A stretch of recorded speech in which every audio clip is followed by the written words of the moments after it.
रडायचं नाही काय, रडायचं कशा, काळजी घ्यायची आपली. जाऊ आम्ही जाऊ का?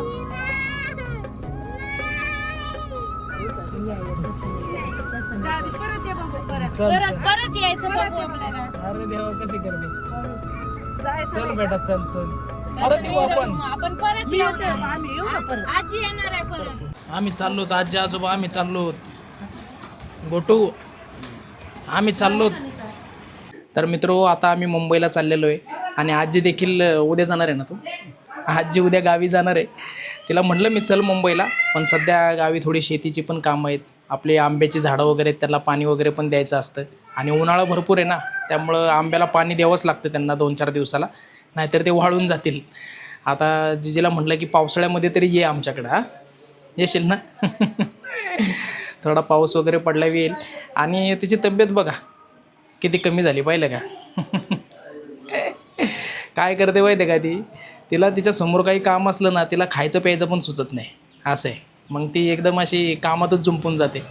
थोडं खाण्यापिण्यावर पण लक्ष द्यायचं, खाऊन पिऊन थोडंसं आपलं काम करायचं आहे का नाही. आता गावात शेतात काम करायचं म्हटल्यावर खाऊन पिऊनच करावं लागेल का नाही. नाहीतर ती काय करते, सकाळी थोडंफार खाल्लं ना, डायरेक्ट ती दुपारी 3-4 वाजताच जेवते. मग ती अशी तब्येत डाऊन झाली आहे तिची, जरा डाऊन म्हणजे बरं झालं तशी कमी झाली, कारण अगोदर जरा जास्तच होती नाही का. तिला आता रडू येते, जायचं आहे म्हटल्यावर. खाऊन पिऊन कामं करायचे आपले मस्त हवेशीर गावाला. आणि जास्त काय शेतीकडे लक्ष नाही द्यायचं जास्त, आपल्याला काही विशेष गरज नाही त्याची. फक्त आपले आंबे वगैरे थोडंसं तिथल्या तिथं थोडंसं लक्ष द्यायचं. आता आम्ही पुन्हा मुंबईला चाललो. तुला कसं वाटतंय सांग?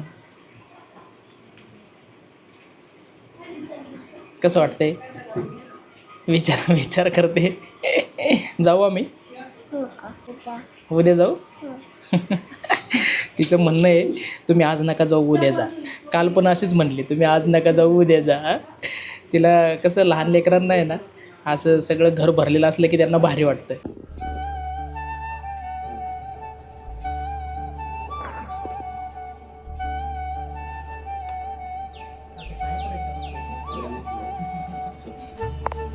चालू जाऊ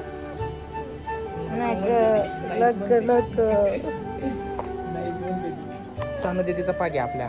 चला मग आपण व्हिडिओ कॉलवर बोलायचं. हा तिला जायचंच नाहीये, जाऊ द्या, ती रुसली आहे ती. तिला जायचं नाही त्यामुळं रुसली आहे ती. बरं जाऊ दे, नको घेऊ. चला घ्या बॅग आपल्या.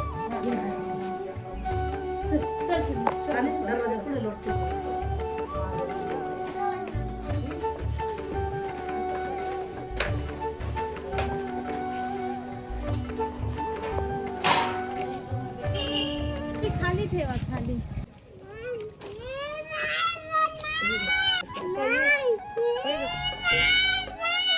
काय बोलत बाई तू मनाशी, तुला नाही जायचं नको जाऊ ना, त्याला जाऊ. सानू दीदी पण येणार आहे आपल्याकडे मज्जा करायला.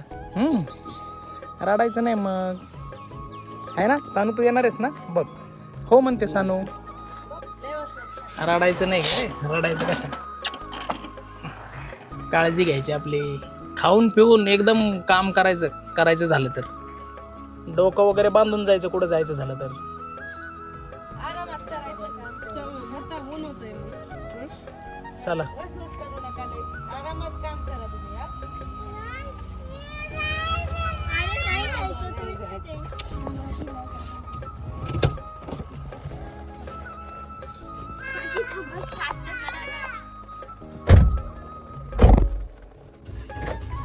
हे बघ गाडी चालू केली.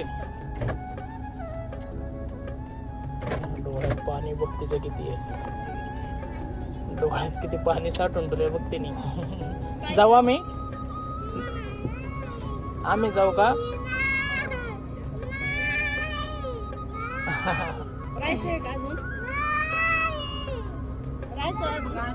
अरे गाडी पुढे तर घ्या थोडी. काय म्हणते बघ, गाडी पुढे तर घ्या, तिला अजून राहायचंय. जाऊ का आम्ही मग? चला जाऊ. त्याच्यात तिचा कालचा दिवस आजारपणात गेला खेळायचा. हा म्हणते ती जाऊ. मग आम्ही जाऊ द्यायचं त्यांना. जा. काय करता बाय. अरे ती खरंच थांबल बाबा, डेंजर आहे ती. बाय. खरंच थांबवलती. Bye bye. जायचंय हं? आता औषध नाही द्यायचं रस्ते. काय करू? नाही नाही, नाही नाही. देत काय. या, या, तसं नाही. तसं जा नाही. आधी परत ये बाबू परत चल परत चल. परत यायचं बघू आपल्याला. अरे देवा कशी करते. जायचं चल नाही बेटा का? चल चल. परत येऊ आपण. आपण परत मी येऊ येते ना. बाबा, आम्ही येऊ ना परत. आजी येणार आहे परत. आजी येणार आहे परत. आजी येणार आहे. परत येणार आहे.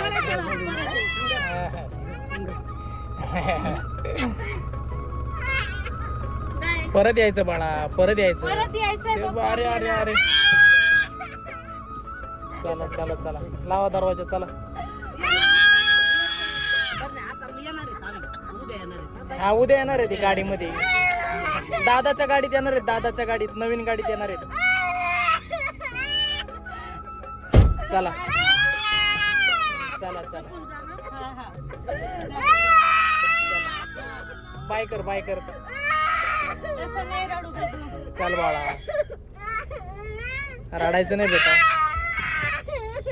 अरे अरे परत ते दादाच्या गाडीत येणार आहेत ते आजी आजोबा सगळे. सगळे येणार बघू. आपल्या गाडीमध्ये बॅग आहेत ना. अरे आपल्या गाडीमध्ये बॅग ठेवलेले आहेत म्हणून त्यांना बसता नाही येणार, मग ते दादाच्या गाडीत येणार आहेत. सानू दीदी, पिल्लू दीदी हो येणार आहे. दोघी पण येणार आहेत त्या. रडून ये तसं मग. अरे इथून टन आहे का, पुढून आहे, इथून आहे ना. हा चला, नाही रडायचं नसतं तसं. चला चला चला चला. बस तसं नाही करू ना. बर बर बर बर. ते बघ, अरे कोण आहे रे तिकडे, ते बाबा बघ कसे चालले. हो बाबा साईडला हो तुम्ही, असे का मध्ये चालता रस्त्यामधून. ते लक्ष विचलित करा तिचं आता. अरे हे फुलं कोणते आहेत आपण हे आपले देव देव बाप्पाला फुल बाप्पाला घ्यायचं फुलं का? कोणते ठेवलेले आहेत. हे बघ आपण गणपती बाप्पाला कुठलं फुल ठेवलंय. हा, छान ठेवलंय फुला. कोणी आणलं होतं ते, पिलू दीदीने का? खूपच छान आहे का. आई शपथ. सानू दीदीला सांग म्हणा तुम्ही सगळे या पटकन. सानूने आंघोळ पण नाही केली ना. सानूला म्हणा आंघोळ वगैरे करून लवकर येतो गाडीत बसून. हा हो हो हो, आम्ही सीएनजी भरून घेतो, तुम्ही या लवकर मागून. हा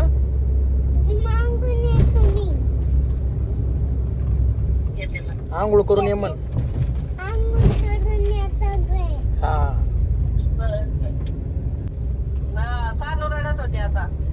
हा ती मागून हे झाली वाटत. घरी आल्यावर घरात आल्यावर हा ना, त्यांना एकत्र खेळू वाटत ना. तेच म्हणलं रडायची थांबलीत नाही. सानू रडत होते, आता सानू नीट केली रडायची. हा हा नाही नाही थांबली. या मग तुम्ही पण. हा चालेल चालेल. हो, हो. जा मग सावकाश. हा हो हो चालेल.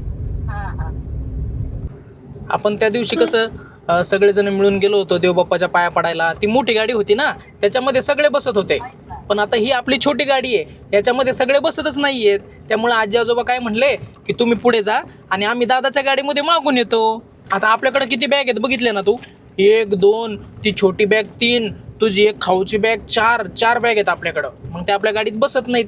सगळ्या जणांना बसता नाही येत मग आपल्या गाडीत, कळलं. म्हणून ते म्हणले की तुम्ही पुढं जा आणि मग आम्ही दादाच्या गाडीमध्ये येतो बसून सगळेजण, कळलं. येणार आहेत हा आपल्याकडे. त्या दिवशी सारखी रडायचं का तसं? मोठी गाडी आहे का त्या दिवशी सारखी नाहीये ना. त्या दिवशी मोठी गाडी होते, ते चालवायला दुसरे दादा पण होते, आहे का नाही. मग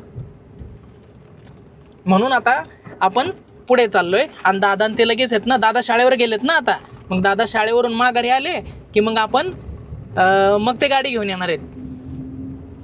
खोटं पण बोलता येत नाही राव मला. तर आता बबूला समजलेलं आहे. आमची बबू खूपच शहाणी आहे. तिला समजून सांगितलं ना, तिला लगेच समजतं, कळतं तिला सगळं, आहे ना बबू. बघा ती शांत झाली आता, ती रडत नाहीये. तिला माहिती आहे आता दादा ते गाडी घेऊन मागून येणार आहेत. कारण आमच्या एका गाडीमध्ये 7 जण बसत नाहीत, आहे ना बबू. कारण बॅग पण आहेत ना आमच्याकडे खूप, म्हणून. जय श्रीराम, हर हर महादेव, जय श्री गणेश, मंगलमूर्ती मोरया. आम्हीच म्हणतो आता काय करावं. ही गैया किती छान आहे इकडे. मला तर गैया खूपच आवडते बाबा. हरे कृष्ण देव बाप्पाची गाई आहे ना आपली, मला तर खूपच आवडते. बब्बूला पण आवडते. हा मला पण, बब्बूला पण आवडते. पाहिलं, खूपच छान. काम झालं आपलं आता. चला आता शाळेत जायचं, अभ्यास करायचा आणि मग दिवाळीच्या सुट्टीत यायचं. आता ऍपल खा हा. 95 रुपये CNG. कोणतं गाणं लावायचं बाळा?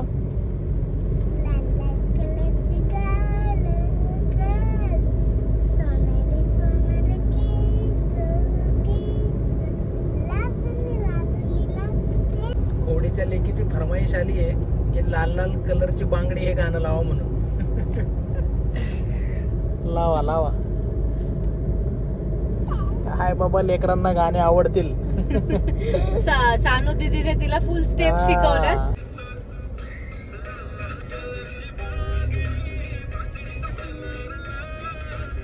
तुम्हाला माहिती आहे का की लहान मुलांच्या रडण्याचे देखील प्रकार आहेत. मी थोडंसं ऑब्झर्व केलं. एखादी वस्तू जर त्यांना मिळाली नाही किंवा आपण त्यांना घेऊन नाही दिले समजा, तर त्यांचं ते रडणं वेगळं आहे. आपण त्यांना ओरडलो, त्यांना धापाटा वगैरे दिला, तर त्या लहान मुलांचं ते रडणं वेगळं आहे. आणि आता आम्ही जेव्हा संपूर्ण आमच्या फॅमिलीला सोडून आता आम्ही चाललेलो आहे पुन्हा, दादा वहिनी आजी आजोबांना सोडून आता आम्ही पुन्हा चाललो आहे, आणि तिला इथं राहायची इच्छा होती, तर तिचं ते रडणं वेगळं आहे नाही का. म्हणजे ते रडणं थोडंसं तिचं एकदम असं आतून आल्यासारखं आहे. एकदम असं ते म्हणतात ना, केविलवाणी हा एकदम केविलवाणी रडणे. तर तसं तिचं रडणं होतं आजचं. एकदम अशी केविलवाणी रडत होती ती. तिच्या त्या आवाजामधला फरक आहे ना, तो थोडासा मी ऑब्झर्व केला. म्हणजे तिची सुरुवात सकाळी उठवण्यापासून झाली होती. तिला माहित झालं होतं की आता जायचंय आम्हाला, बॅग वगैरे भरल्यापासून. मग ते एक एक हळूहळू एक एक थेंब पडत होता अगोदर डोळ्यातून, मग थोडेसे हुंदके देत होती, आणि मग नंतर शेवटी जेव्हा कळलं की नाही आता जायचं, तर मग जोर जोरात हातपाय मारायला लागली. म्हणजे रडण्याचे देखील प्रकार आहेत. ते थोडंसं मी जरा ऑब्झर्व केलं तेव्हा मला कळालं. आता झोपली बघा मागं कशी ती, ते बघा. झोपली आहे शांत. आता शक्य झालं तर आम्ही कुठंतरी जेवणासाठी थांबू, कारण जेवणाची पण इच्छा तेवढी नाहीये, कारण उन्हामुळे याच्यामुळे ना पाणीच जास्त पिऊ वाटतं. तशा आम्हाला चपात्या दिलेल्या आहेत घरून. हो, शक्य झालं तर आम्ही बघू कसं जमतंय. आता जरा हसती येते. तिला समजावलं कसं आहे ना, आपल्या मोठ्या माणसांना सुद्धा कसं तरी होतं ना, जेव्हा आपण 7-8 दिवस एकत्र राहतो, मस्त मजा करतो, आणि परत जायचं असतं तेव्हा कसं तरी वाटतं. येताना खूप उत्साह असतो बॅग भरताना वगैरे, पण जाताना तितकंच मन जड झालेलं असतं, जावंसं नाही वाटत. शेवटी ही तर कशी लहान मुलं आहेत. 7 दिवस कंटिन्यू खेळत होत्या त्या. आम्ही प्रवास करत होतो, म्हणजे जेव्हा आम्ही उज्जैनला वगैरे गेलो होतो ना, तेव्हा गाडीत सुद्धा उभा राहून त्यांची मस्ती चालू, डान्स चालू होता. त्यामुळे लहान मुलं फुल टाईम मज्जा करतात. त्यांना तर साहजिक आहे की जास्त वाईट वाटेल. मोठ्या माणसांना पण वाईट वाटतंच म्हणा. शेवटी काय 7-8 दिवस एकत्र राहून ज्याचे त्याच्या कामाला लागेल. आता उद्या परवा जिजी आणि पप्पा पण गावी जातील, ते त्यांच्या शेतीच्या कामात व्यस्त होऊन जातील. आमचं डेली रुटीन चालू होईल. पिल्लूचे वगैरे पण आता थोडं 10-15 दिवसानंतर शाळा चालू होईल, त्यांचंही रुटीन चालू होऊन जाईल. शेवटी आपण मोठी माणसं हे होऊन जातो, पण ही लहान मुलं आहेत ना, ते अजिबात विसरत नाहीत. आता ती पुढच्या वेळेस येईपर्यंत पण ती सानू दीदीचंच नाव घेणार. हो, सानू दीदी बरं खेळायचंय, असं करायचंय, तसं करायचंय, असं राहतं ते. आणि लहान मुलांची मेमरी खूप शार्प असते. त्यांना प्रत्येक गोष्ट आठवते, त्यांनी कसे खेळले, कसं काय केलं. हो. चला, आता आम्ही परतीच्या प्रवासाला लागलेलो आहोत. आता परत लवकरच येऊ अशी आशा घेऊन जातोय. आता दिवाळीला वगैरे परत सगळे एकत्र येऊ. आम्हाला वहिनीने अशा घरून आहे ना चपात्या बांधून दिलेल्या आहेत, थोडीशी चटणी पण दिलेली आहे. आता इकडे आम्ही काय मागवलं, पनीर कढाई मागवलेली आहे. म्हणलं चला, एक कोरडं जाणार नाही ना, त्यामुळं म्हणलं जरा भाजी वगैरे घेऊ एक मस्तपैकी. आणि चांगलं हॉटेल आहे इकडे अशी आम्हाला सावलीमध्ये पार्किंग मिळाली म्हणून आम्ही थांबलो इकडे. कारण ऊन भयानक आहे हो, गाडी एकदम तापून जाते, परत कूलिंग व्हायला वेळ लागतो नाही का. आणि इकडे चिवताई पण आता झोपेतून उठलेली आहे जेवणासाठी. फक्त बायकोलाच हॉटेलमधलं जेवण आवडतं असा विषय नाही आहे बरं का, मला पण हॉटेलचं जेवण आवडतं. तर असं मी का म्हणतोय, कारण माझा समाचार घेतलाय कमेंटमध्ये आमच्या काही वरिष्ठ बहिणींनी. म्हणजे भावाची बाजू घ्यायची तर त्यांनी भावजाईची बाजू घेतलेली आहे. काय काय तुझी बाजू घेतलेली आहे सगळ्यांनी. लोक खऱ्याची बाजू घेतात. हा खऱ्याची. नंदा खडूस असतात, तो जमाना गेला आता. आता नंदांची आणि भावजायांची ना गट्टी होते माहितीये. हा तेच ना. मग त्यामुळं तुझी बाजू घेतली सगळ्यांनी. म्हणे काय रे दादा, का सारखा वहिनीला हॉटेलच्या जेवणावरून चिडवत असतो. त्यामुळं म्हणलं मला देखील हॉटेलचं जेवण आवडतं. नेहमीप्रमाणे आम्ही मसाला पापड मागवलेला आहे. पनीरची भाजी भरलेली अशी कढाई आलेली आहे, म्हणून याला पनीर कढाई म्हणतात का? कढईमध्ये पनीर दिलंय म्हणून पनीर कढाई. छास आलेलं आहे इकडं आपलं. बघूने बघ सगळा मसाला काढला पापडचा, नुसता पापडच घेतलाय बघ त्याने. त्या बायको रिव्ह्यू देणार आहे त्या हॉटेलला. चांगलं आहे. आम्ही कस्टमाइज करून घेतली होती भाजी, की आम्हाला ऑइल आणि तिखट कमी द्या, त्याप्रमाणे त्यांनी केलेलं आहे. चांगलं आहे चांगलं. बाहेरच्या बाहेरच डायरेक्ट गाडी जाते आपली. असे ब्रिज बनवलेले आहेत ना, नाशिक सिटीमध्ये गाडी जातच नाही, डायरेक्ट वरतूनच. पण ते चांगलं आहे. आतमध्ये जाऊन सिटीतल्या लोकांना त्रास देण्यापेक्षा बाहेरून जा तुम्ही. बाहेरून आपलं गेलेलं बरं असं ब्रिजवरून. इकडे ऍक्सिडेंट झालाय मित्र. बाईक्स खूप डेंजर आहेत. हा ना, टू व्हीलर काळजीपूर्वक चालवल्या पाहिजे. तो टू व्हीलर अशा मोठ्या हायवेला खरंच खूप डेंजर आहे. आणि म्हणजे सिक्युरिटी डायरेक्ट कमी होऊन जाते ना. तेच ना, आपली स्वतःची चुकी नसली तरी पण बऱ्याचदा टू व्हीलर वाल्यांची चुकी नसते, पण त्यांना साधासा जरी धक्का लागला ना मोठ्या तरी गाडीचा जीव निघून जातो. असे फार अवघड आहे. त्यामुळे सिटीतल्या सिटीत तुम्ही आतल्या आत जर चालवणार असाल तर टू व्हीलर ठीक आहे, पण अशा मोठ्या रोडला टू व्हीलर नाही चालवले असं पाहिजे. नाही चालवलं पाहिजे.